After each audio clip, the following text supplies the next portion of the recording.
Break के बाद एक बार फिर से आप सभी का स्वागत है आयुर्वेद पर आधारित हमारे इस बेहद खास कार्यक्रम स्वस्थ विचार में। मैं हूं आपके साथ आपका साथी विकास।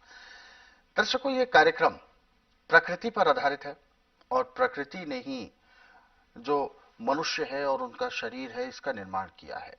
तो ऐसे में जब भी शरीर में कोई समस्या आती है, हमारे जीवन में कुछ शारीरिक कष्टों को लेकर हम चिंतित और परेशान हो जाते हैं क्योंकि दर्द या पीड़ा उत्पन्न होती है, हमारे शरीर की जो प्रक्रियाएं हैं वो डिसबैलेंस होने लगती हैं, तो उसका सही उपचार, उसका सही समाधान प्रकृति के ही पास है। जड़ी बूटियां हैं, पेड़ पौधे हैं, फल हैं, सब्जियां हैं जो कि हमें प्रकृति ने दिया है। इसका हमें बहुत कद्र करनी चाहिए, सम्मान करना चाहिए और इसके बारे में हमें जानकारी भी रखनी चाहिए। लेकिन जानकारी के अभाव में ही आज के इस दौर में तमाम अलग अलग प्रकार के रोग पनपने का प्रयास कर रहे हैं और वो पनप भी रहे हैं, केवल और केवल हम सबकी लापरवाही और जानकारी के अभाव में। उसी जानकारी के अभाव को खत्म करने के लिए हम ये कार्यक्रम आपके लिए लेकर आते हैं और एक जागरूकता अभियान के तहत हम आप सभी को जागरूक करने का प्रयास करते हैं कि आप अपने अंदर सतर्क हो जाएं, सावधान हो जाएं और पूरी जानकारी अपने पास रखें कि कैसे आपको अपनी दिनचर्या में छोटी छोटी चीजें शामिल करनी है, क्या कुछ आप ऐसा लापरवाही या गलत कर रहे हैं जिसको आपको ठीक करना है, जिसमें सुधार लेकर आना है। उन्हीं सब विषयों पर चर्चा होती है। रोजाना किसी न एक नए रोग पर हम बात करते हैं। आज के इस अंक में भी हम एक ऐसे ही विषय पर बात करने जा रहे हैं जो कि आप सभी के लिए बहुत महत्वपूर्ण है। तो कार्यक्रम को ध्यानपूर्वक देखें, सुने, समझें और उसे नोट करने का प्रयास भी आप जरूर करें। तो आगे बढ़ते हैं और शुरू करते हैं आज के एक मुख्य विषय पर चर्चा। गुरुजी, आज के इस अंक में हम बात करेंगे फोड़े फुंसियों को लेकर। कहते हैं फोड़े फुंसियां जो होती हैं वो लापरवाही की वजह से हो सकती होंगी, लेकिन वो अपने आप ही हो जाती हैं, किसी को भी हो जाती हैं। कैसे आती हैं, कैसे ये रोग आता है, क्या हवा से आता है, वातावरण से मिलता है, ये फोड़े फुंसियां क्यों होते हैं और होने के बाद ये बढ़ कैसे जाते हैं? देखिए, फोड़े फुंसी होने का मुख्य कारण है खून के अंदर गर्मी का असर ज्यादा होना। अच्छा। अब यदि आप चीनी खा रहे हैं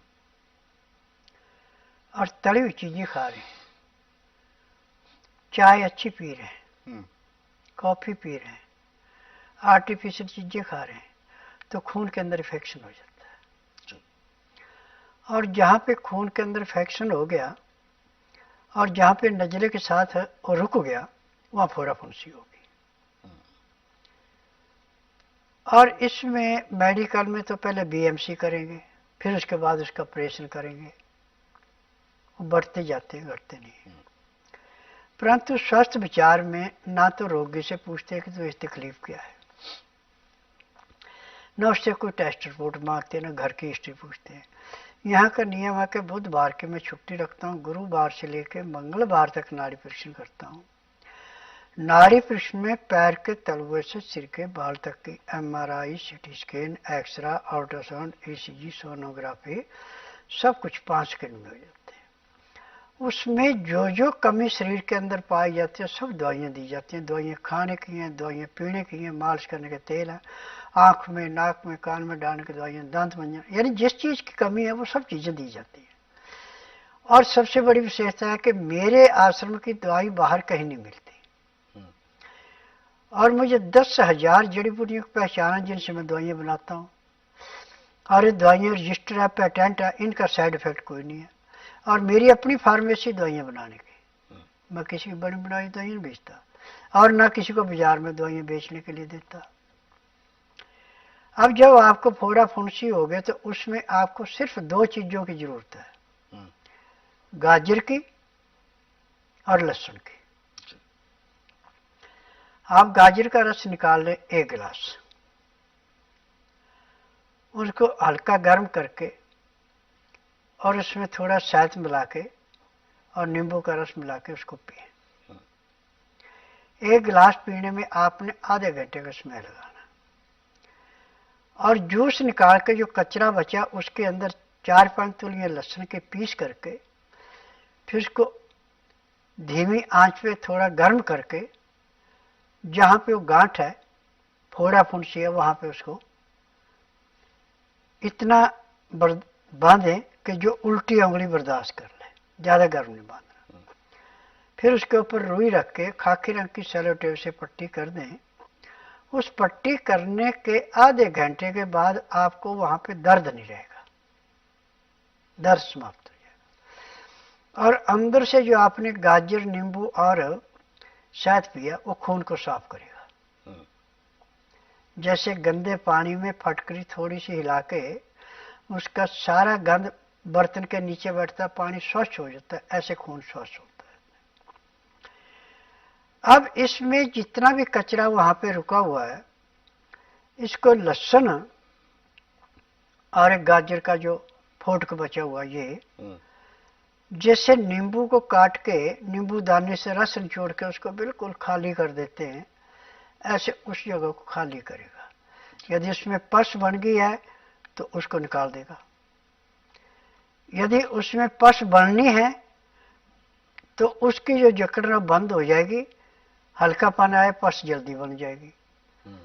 और जो आपका 20 सालों पुराना जख्म भी है, वो भी इस क्रिया के करने से 1 महीने में जख्म बिल्कुल साफ हो जाता है जी। परंतु इसमें खान पान पे ध्यान देना। चीनी, चाय, कॉफी, मीट, अंडा, मछली, आर्टिफिशियल चीजें बिल्कुल नहीं।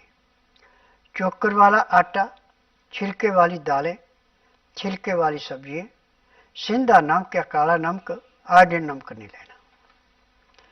काली मिर्च जितनी खाना चाहें उतनी खाएं। लाल मिर्च, हरी मिर्च नहीं खानी। हल्दी पर्याप्त मात्रा में लें। खून को साफ करने के लिए हल्दी तो एक किस्म का अमृत है।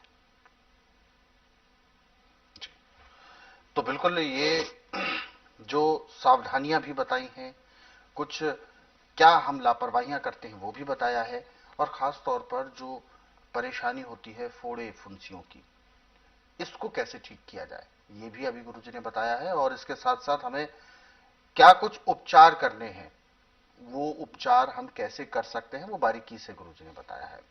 क्योंकि अक्सर आपने देखा भी होगा, हर एक व्यक्ति के साथ कभी ना कभी ये फुंसियों की समस्या आती है। फुंसियां पहले एक छोटे से दाने के रूप में होती है, फिर वो धीरे धीरे बढ़ती है तो फुंसी बन जाती है, और वही फुंसी जब और ज्यादा बढ़ती है तो वो फोड़ा कहलाती है।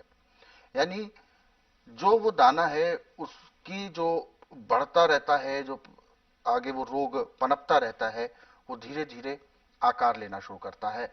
और फोड़े में यदि आपने सही समय पर उपचार नहीं किया तो वो एक घाव के तौर पर, एक जख्म के तौर पर बन जाता है। और कभी कभी तो यदि खून में कोई इन्फेक्शन होता है तो उसके साथ मिलकर वो इतनी तेजी से पनपता है, फिर उसको ठीक कर पाना बहुत ज्यादा आसान नहीं रह जाता, और फिर वो लंबे समय तक रोग रहता है, कभी कभी वो जानलेवा भी बन जाता है। तो ऐसा किसी के साथ ना हो, इसीलिए शुरुआती दौर में ही आपको ध्यान रखना है।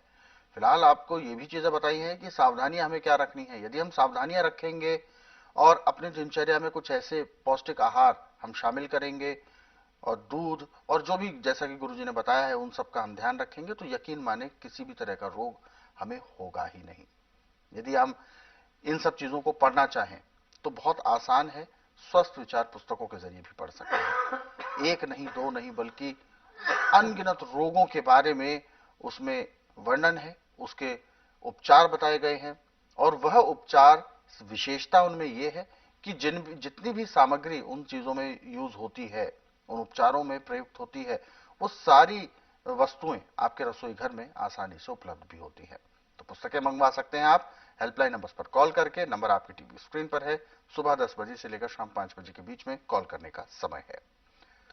और दर्शकों, यदि आप इस कार्यक्रम में अभी जुड़ना चाहते हैं तो बिल्कुल भी देर ना करें, फोन उठाएं, हमें कॉल करें, या आप हमें व्हाट्सएप के जरिए भी अपना संदेश भेज सकते हैं।